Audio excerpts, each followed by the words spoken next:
All right, hello, welcome to this video. We're going to talk about the tornadoes that happened in New Jersey, and because it was pretty amazing and historic almost what happened, and very disturbing to see this many tornadoes in one day in one outbreak, and a lot of them were rather strong for the area. I mean, usually in the Northeast you have EF0s and EF1s, but you see, looking at this list here, we had one EF3 and three EF2s occur in the General Ocean, Northern Ocean, Southern Monmouth County area, and then a bunch of EF1s as well. And some of these were on the ground for a long period of time as well. So there's one there listed with straight line wind damage. So let's get to the latest on this, all right? And I'm going to first go to News 12, New Jersey.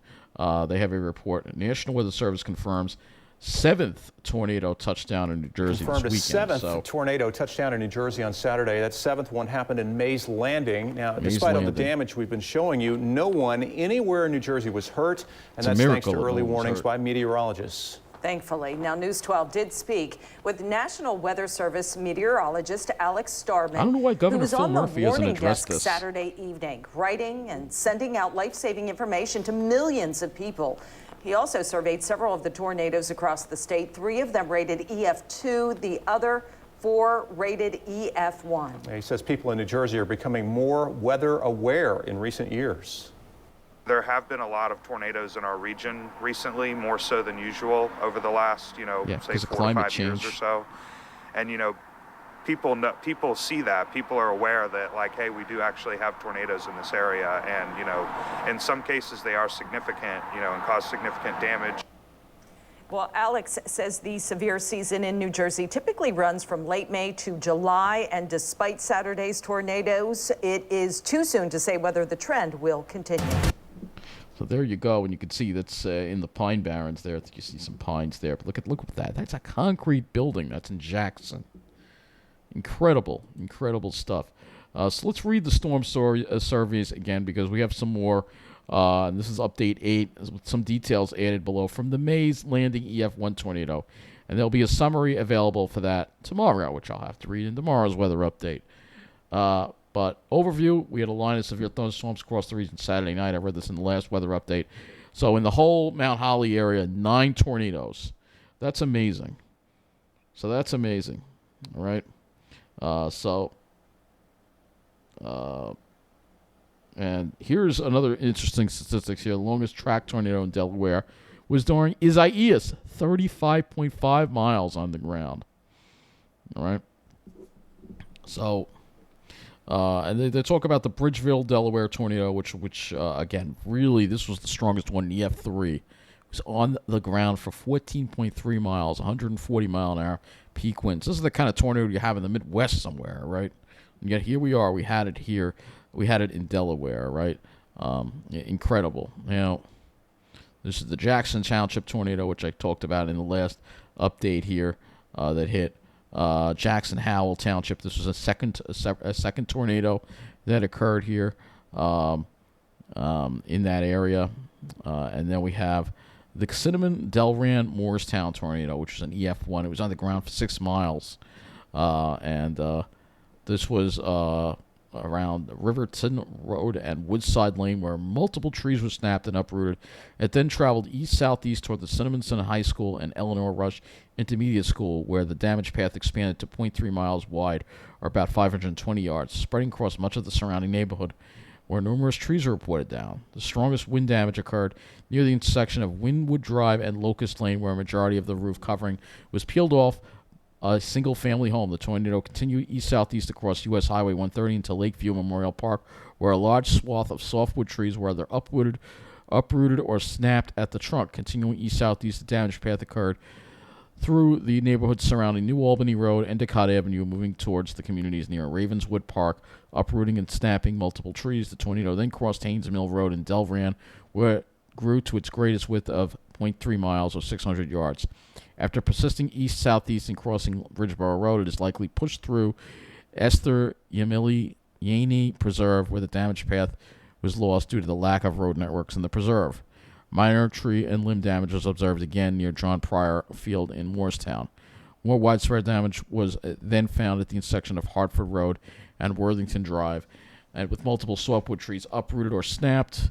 The wide swath of tree damage continued over to Dominion Drive, with numerous trees uprooted or snapped and left leaning on utility poles along Borton Landing Road. It is likely at this point that the tornado began to occlude and wrap up. Incredible. And now we have the C. Gert tornado. We did read that one yesterday, right? We did read that one. All right, so I wanted to read that new one to you, where we have another one here that we didn't read either. The Crosswicks, Hamilton, New Jersey tornado, where it was an EF1 on the ground for nearly 3 miles. That's incredible, all right? So this was after a straight-line wind event upstream toward Bordentown or around Ward Avenue. A QLCS tornado developed in the village of Crosswicks around 7:08 p.m. Much of the damage in Crosswicks was primarily tree damage, with numerous trees uprooted or snapped. Additional straight-line wind damage occurred south of the village that was not directly related to the tornadic circulation. The tornado moved east out of the village just north of Ellisdale Road, where fairly significant tree damage continued on residential property. The tornado moved into an inaccessible wooded area along Crosswicks Creek, where it crossed into Hamilton Township in Mercer County. It emerged along a tree line near the back of Sawmill YMCA property, where it continued east toward the intersection of Sawmill Road and Iron Bridge Road. Near this intersection, several trees were uprooted. This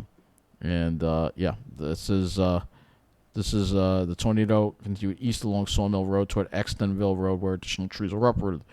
And the tornado dissipated in a field just east of Extonville Road, where it crossed just over the Monmouth County border into Upper Freehold Township. No additional tornadic damage was observed east of this field across Ellisville Road until the next tornado began near Wallingford Road. So you can see it was just one, and this is that's the Pennsylvania one. And now we have the Mays Landing tornado, and we have the information on that. EF1, 100 miles an hour, winds almost a mile on the ground, and its width was 110 yards. So incredible. We don't have any details on that one yet. That'll be released. But I tell you, this is incredible. All these tornadoes that happen. And we have been talking about it in the past couple of weather updates, but this one's getting its own video, because let's go back to the maps and look at the areas that were affected here by these tornadoes. Fortunately, not Long Island, but we're going to be going into New Jersey, and we're going to go to that one in Cinnamonton. So let's do that. And I'm sorry if I'm pronouncing it wrong. I know I am. So let's see what we got here. All right, we have the Jackson Township tornado again, and that Jackson Township tornado was an EF2. And like I said, I'm surprised the governor, and I'll bring this up because usually Phil Murphy is very, very good. I'll just put him up here. He's usually very good with addressing these things, but he hasn't brought up anything about this, and I'm very disappointed, actually, that he hasn't. I don't know why, and I hope it's not political. I really hope not, but I just don't understand why he hasn't. But Jackson Township, New Jersey, that was an EF2, 130 mile an hour, on the ground for 2.1 miles, and it was 200 yards wide. So, and again, it started along West Stonehenge Court and along West Commodore Road. So, if we go and we look, and we're going to review all these tornadoes again in their own video. I'm tired because it needs to be talked about. So, I'm going to go to West Commodore Road again.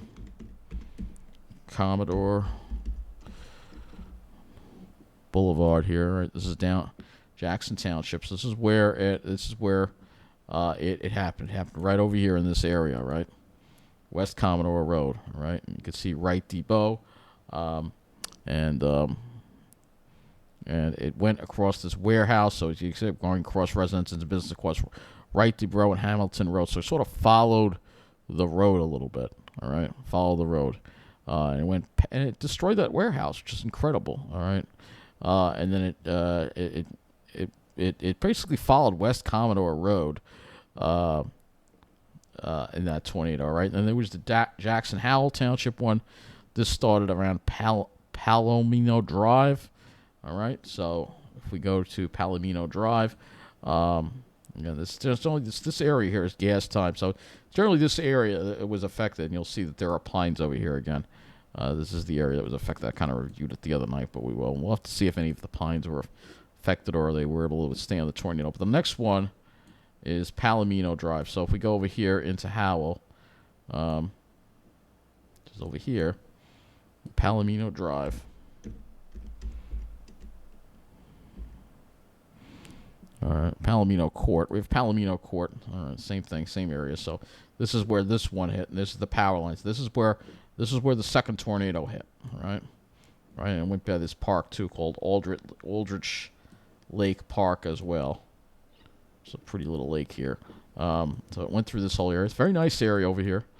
But yeah, it went through this area here and hit this area over here. Now, right, that one. Then the Cinnaminson Moorestown one. All right, so this one is, let's see where this one hit. Cinnaminson High School. All right, Cinnaminson. All right, I'm trying to pronounce it right.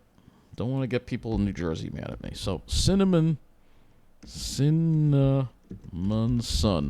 High School. All right, so this is where this other tornado started. So it started over here, and then worked its way in that direction. So it worked its way toward Cinema, and then where the damage path extended. So it went through Wynwood Drive, Locust Lane. So if we go to the map here, you'll see here, you can find Wynwood Drive and Locust Lane. So this general area right here is the area that was affected here by this tornado. All right. This area, again, very nice area. These are very nice areas to live. All right. And it don't cost an arm. Well, it's not. It's a little isolated, obviously, but it's very nice. All right. So again, this is more like the Philadelphia suburbs. All right. And this tornado, so continuing east-southeast, it went the neighborhoods around New Albany Road and Endicott Avenue, and near Ravenswood Park. So Ravenswood Park, let's see if we can find that. I went in an east-southeast direction here. So it's generally this area. Let's see if we can find Ravenswood Park here.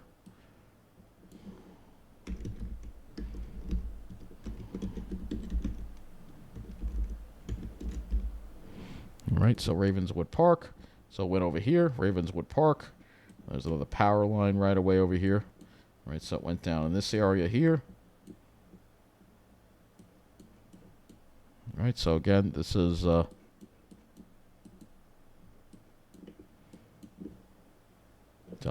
power lines were not affected by this, I guess.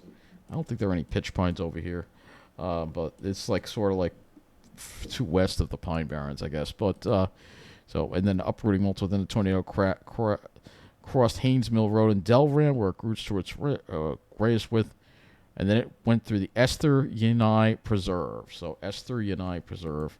So if we continue to follow this southeast, we should come up with the Esther Yenai. Yeah, here it is, the Esther Yenai Preserve over here. All right, so it came in over here, and it went through in this area over here. This is the preserve where they kind of just lost the track of it. All right.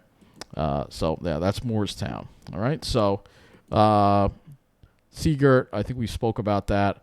The Seagirt one, I don't think I did it on the map. So again, this was another EF2, and this was on the ground for a very short amount of time. So let's go to Seagirt now.